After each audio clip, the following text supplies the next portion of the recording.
الحمد لله وكفى وسلام على عباده الذين اصطفى أما بعد أعوذ بالله من الشيطان الرجيم بسم الله الرحمن الرحيم وقال ربكم ادعوني أستجب لكم إن الذين يستكبرون عن عبادتي سيدخلون جهنم داخرين صدق اللہ العظیم۔ آج پیشی تراویح میں 24 پارے کی تلاوت کی گئی ہے۔ اس تلاوت کے دوران یہ آیت کریمہ بھی آئی ہے۔ اس آیت کریمہ میں اللہ رب العزت نے ایمان والوں کو ایک ایسا خصوصی حکم دیا ہے جو امت محمدیہ سے پہلے کسی اور نبی کی امت کو نہیں دیا گیا تھا۔ پہلے نبیوں کی شریعت میں طریقہ یہ تھا کہ جب بھی انسانوں کی کوئی ضرورت سامنے ہوتی تھی تو وہ لوگ نبی کے پاس جا کر کے یہ کہتے کہ آپ ہمارے لیے اپنے رب سے دعا کر دیجیے۔ اللہ تعالیٰ کی طرف سے نبی کو اجازت ملتی تو پھر نبی اللہ تعالیٰ سے دعا کرتے ہیں۔ اسی لیے قرآن کریم کے اندر بنی اسرائیل کا جب ذکر کیا گیا تو انہوں نے بھی حضرت موسیٰ علیہ السلام سے یہی کہا تھا، قالوا ادع لنا ربک یبین لنا ما ہی، یعنی آپ ہمارے لیے اپنے رب سے دعا کر دیجئے کہ وہ ہمیں یہ بتلا دے کہ اس گائے کا رنگ کیسا ہوگا، وہ گائے کیسی ہوگی۔ تو یہاں انہوں نے حضرت موسیٰ علیہ السلام سے درخواست کی۔ حضرت موسیٰ علیہ السلام نے اللہ تعالیٰ سے دعا کی تو پھر اللہ تعالیٰ نے ان کو بتلایا کہ کیسی کیسی گائے ہونی چاہیے۔ تو اس سے معلوم یہ ہوا کہ پہلی شریعتوں میں امتیوں کو دعا کرنے کا حق نہیں تھا، بلکہ یہ حق نبی کے پاس تھا، اور نبی بھی اللہ تعالیٰ کی اجازت ملنے کے بعد دعا کیا کرتے تھے۔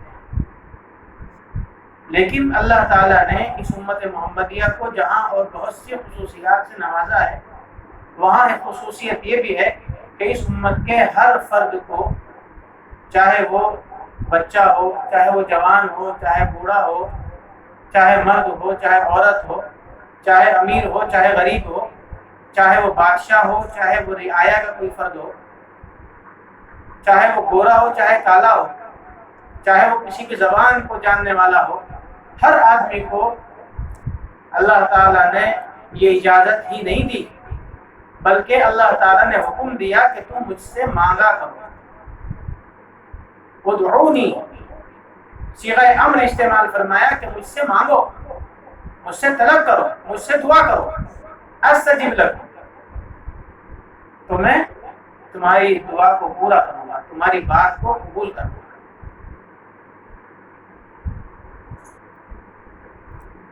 دوسری آیت میں اللہ تعالیٰ نے اسی کے متعلق یہ فرمایا تھا، اجیب دعوت الداعی اذا دعانی، میں دعا کرنے والے کی دعا قبول کرتا ہوں جب وہ مجھ سے مانگتا ہے۔ فَلْيَسْتَجِيبُوا لِي، بس چاہیے کہ وہ مجھ سے مانگیں اور مجھ پر یقین رکھیں۔ یعنی دعا کا ادب یہ بتلایا کہ انسان کے دل میں یقین ہونا چاہیے کہ میں اللہ سے جو مانگ رہا ہوں وہ میری درخواست بیکار نہیں جائے گی، اللہ تعالیٰ کیا اس درخواست کو سنا جائے گا۔ یہ کوئی کسی دنیا کے بادشاہ کا وعدہ نہیں ہے، یہ احکم الحاکمین کا وعدہ ہے۔ ان اللہ لا یخلف المیعاد، اور اللہ تعالیٰ اپنے وعدے کے خلاف نہیں کرتا ہے۔ جب اللہ خود حکم دے رہا ہے کہ مجھ سے مانگو تو میں تمہاری دعا کو قبول کروں گا، تمہاری مراد کو پوری کروں گا، تمہاری حاجت کو پوری کروں گا۔ تو پھر یہ کیسے ممکن ہے کہ انسان دعا مانگے اور اللہ تعالیٰ اس دعا کو قبول نہ کرے؟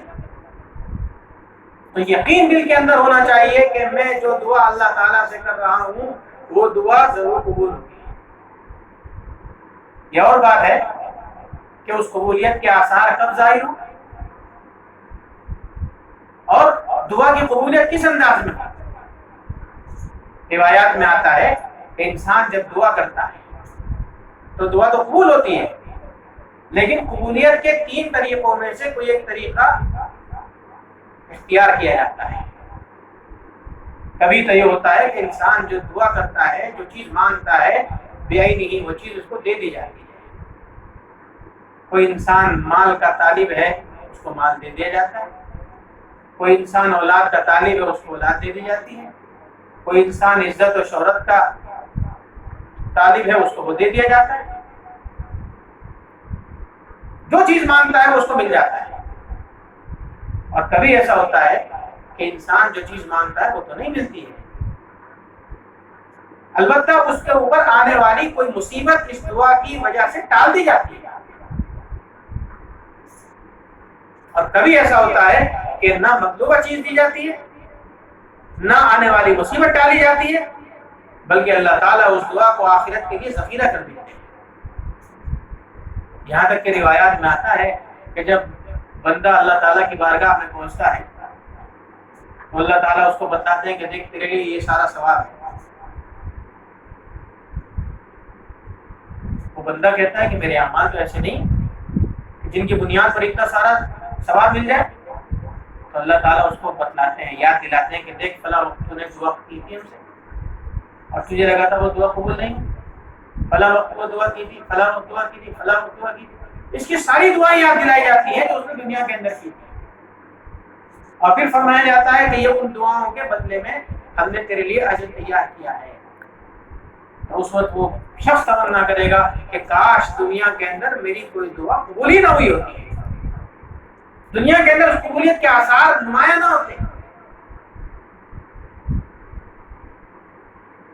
لیکن ایک چیز اور ہے، دعا کی قبولیت کے لیے شرط یہ ہے کہ وہ کسی گناہ سے متعلق دعا نہ ہو، قطع رحمی سے متعلق دعا نہ ہو، قطع تعلق کے متعلق کوئی دعا کرتا ہے کہ اس آدمی کی اس سے لڑائی ہو جائے، اس سے قطع تعلق ہو جائے، یا کسی کے گناہ میں یا اپنے گناہ میں ملوث ہونے کے لیے کوئی دعا کرتا ہے، یا پھر انسان دعا تو کرتا ہے مگر دل کے ساتھ نہیں کرتا ہے۔ زبان پر الفاظ دعا تو ہیں لیکن اللہ کی طرف متوجہ نہیں ہے وہ انسان۔ اللہ تعالیٰ ایسی دعا کو قبول نہیں کرتے۔ اللہ تعالیٰ اس دعا کو قبول کرتے ہیں جو اللہ سے پوری توجہ کے ساتھ مانگی جائے۔ جیسے حدیث میں آتا ہے کہ جب دعا کیا کرو تو رویا کرو، اگر رونا نہ آ سکے تو کم از کم رونے والے کی شکل بنا لیا۔ جیسے کوئی سائل آتا ہے، کوئی بھکاری آتا ہے اور وہ ہم سے آ کر کے سوال کرتا ہے کہ مجھے 10 روپے دیجیے، میں بھوکا ہوں، تو ظاہر ہے کہ ہم پر اس کا اثر نہیں ہوگا۔ لیکن وہ اگر آ کر ہمارے سامنے روئے گا، اپنی بے بسی بیان کرے گا، اپنے گھر والوں کے فقر و فاقے کا ذکر کرے گا، تو جتنی مسکنت کے ساتھ وہ ہم سے مانگے گا اتنا ہمارا دل اس کی طرف متوجہ ہوگا۔ تو جتنی رحمت ہمارے اندر ہو سکتی ہے، جتنی شفقت ہمارے اندر ہو سکتی ہے، اس سے کہیں زیادہ شفقت اللہ رب العزت کے اندر ہے۔ جب انسان اللہ کے سامنے رو رو کر مانگے گا، اپنے آپ کو اللہ کے سامنے عاجز اور ذلیل بنا کر کے مانگے گا، تو یہ ممکن ہی نہیں کہ اللہ تعالیٰ کے یہاں وہ دعا قبول نہ ہو۔ حضور قلب کے ساتھ دعا جو ہوتی ہے وہ قبول ہوتی ہے۔ اور ایک شرط یہ ہے کہ حرام استعمال کرنے والا نہ ہو، پاکیزہ غذا استعمال کرنے والا۔ اس لیے کہ عبادات کے اندر اور دعاؤں کے قبول ہونے کے اندر کھانے کا بڑا اثر ہوتا ہے۔ یا ایھا الرسل کلوا من الطیبات واعملوا صالحا، اللہ تعالیٰ نے اپنے رسول کو حکم دیا کہ پاکیزہ کھاؤ اور پھر نیک اعمال کرو۔ یعنی پاکیزہ کھانا جو ہے نیک اعمال کے اندر اثر انداز ہوتا ہے۔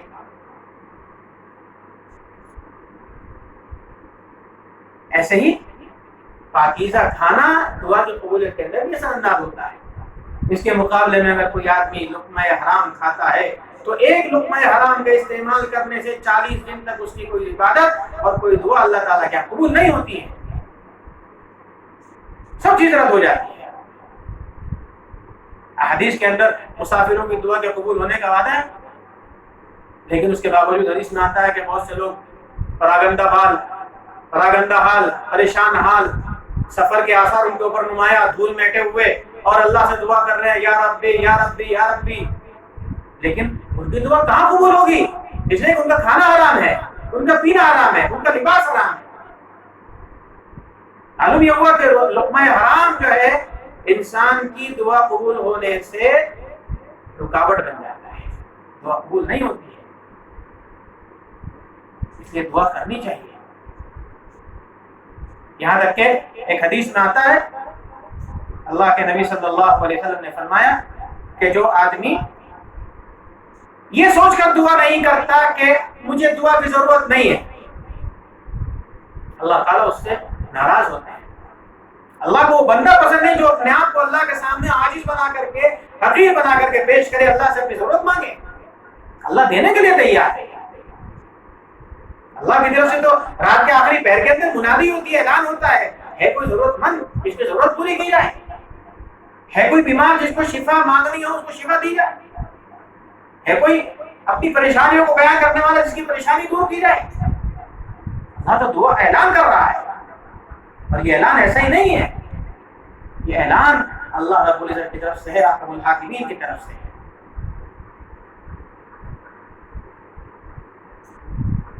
اور اگر کوئی آدمی دعا نہیں کرتا ہے، قرآن اس کے بارے میں بھی کہتا ہے ان الذین یستکبرون عن عبادتی سیدخلون جہنم داخرین، جو لوگ میری عبادت سے تکبر کرتے ہیں، تکبر کی وجہ سے میری عبادت نہیں کرتے ہیں، وہ قریب جہنم کے اندر ذلیل اور رسوا ہو کر داخل ہوئے۔ عبادت اور دعا یہ دونوں جو ہیں ایک دوسرے کے لیے لازم اور ملزوم ہیں، لفظ الگ الگ ہے لیکن مفہوم ایک ہے، مقصد ایک ہے۔ اس لیے کہ عبادت کا مقصد یہ ہے کہ اپنے آپ کو اللہ کے سامنے حقیر اور ذلیل بنا کر کے پیش کر دینا، اور دعا کا مقصد ہے اللہ تعالیٰ سے اپنی مرادیں مانگنا۔ ظاہر ہے کہ مرادیں بھی مانگتا ہے تو انسان اپنے آپ کو ذلیل اور حقیر بنا کر ہی مانگتا ہے، تو عبادت کا مقصد بھی ہے کہ اللہ رب العزت راضی ہو جائے، اور دعا کا مقصد بھی ہوتا ہے۔ اس لیے فرمایا ان الدعاء هو العبادہ، کہ دعا ہی عبادت ہے، یعنی دعا جو ہے وہ عبادت کا بھی حصہ ہے۔ اور یہ بھی مفہوم ہو سکتا ہے کہ عبادت ہی دعا ہے، یعنی جو انسان عبادت کر رہا ہے اور اس کو دعا کرنے کا موقع نہیں ملا تو اس کی وہ عبادت بھی اس کی ضروریات پورا ہونے کا سبب بن جائے گی۔ جیسے ایک حدیث میں آتا ہے، حدیث قدسی ہے، اللہ تعالیٰ فرماتے ہیں من شغلہ القرآن عن ذکری ومسألتی آتیتہ افضل ما اعطی السائلین، جس شخص کو قرآن کی تلاوت میرے ذکر سے اور مجھ سے سوال کرنے سے روک دے تو میں اس کو ان لوگوں سے زیادہ دوں گا جو مانگنے والے ہیں۔ یعنی جو آدمی قرآن کریم کی تلاوت میں لگا ہوا ہے، عبادت کے اندر لگا ہوا ہے، ذکر کے اندر لگا ہوا ہے، اور اپنی حاجت مانگنے کی اس کو مہلت نہیں مل سکی، تو اللہ رب العزت اس کو اس شخص سے زیادہ دیں گے کہ جو اللہ تعالیٰ سے مانگ بھی رہا ہے۔ معلوم یہ ہوا کہ عبادت اور دعا جو ہے وہ لازم اور ملزوم ہے، جو عبادت ہے وہی دعا ہے، اور جو دعا ہے وہی عبادت ہے۔ بہت ساری احادیث ہیں جن میں دعا کی اہمیت کو بتلایا گیا۔ ایک روایت میں آتا ہے اللہ کے رسول نے فرمایا الدعاء مخ العبادہ، دعا جو ہے عبادت کا خلاصہ ہے، اور کہیں فرمایا گیا کہ اللہ تعالیٰ کے نزدیک دعا سے زیادہ مکرم کوئی چیز ہی نہیں ہے۔ اور ایک روایت میں آتا ہے کہ اللہ کے رسول صلی اللہ علیہ وسلم نے فرمایا کہ اللہ تعالیٰ سے اس کا فضل مانگا کرو، کیونکہ اللہ تعالیٰ سوال اور حاجت طلبی کو پسند فرماتے ہیں۔ اور سب سے بڑی عبادت یہ ہے کہ سختی کے وقت انسان فراخی کا انتظار کرے، جب کوئی سختی آئے تو اس بات کی امید رکھے کہ اس کے بعد آسانی بھی آئے گی، اس لیے کہ قرآن کہتا ہے ان مع العسر یسرا، کہ تنگی کے ساتھ آسانی ہے، تنگی آئی ہے تو تنگی ختم ہو جائے گی انشاءاللہ، اور اس کے بعد آسانی ہے۔ تو چونکہ یہ آیت ہم کو اور یہ روایات ہم کو یہ بتلا رہی ہیں کہ دعا جو ہے وہ انسان کو مانگنی چاہیے. دعا تو مسلمان کا اختیار ہے. لا يرد القضاء الا الدعاء، لا يرد القدر الا الدعاء، کہ قدر کو تقدیر کو کوئی چیز نہیں ڈال سکتی سوائے دعا کے. یعنی تقدیر معلق ہوتی ہے، تقدیر مبرم تو نہیں ڈالتی ہے لیکن تقدیر معلق کو دعا کے ذریعے سے اللہ تعالیٰ ٹال دیتے ہیں. بہت اتنی بڑی چیز ہے اور یہ حق اللہ تعالیٰ نے ہمیں دیا ہے.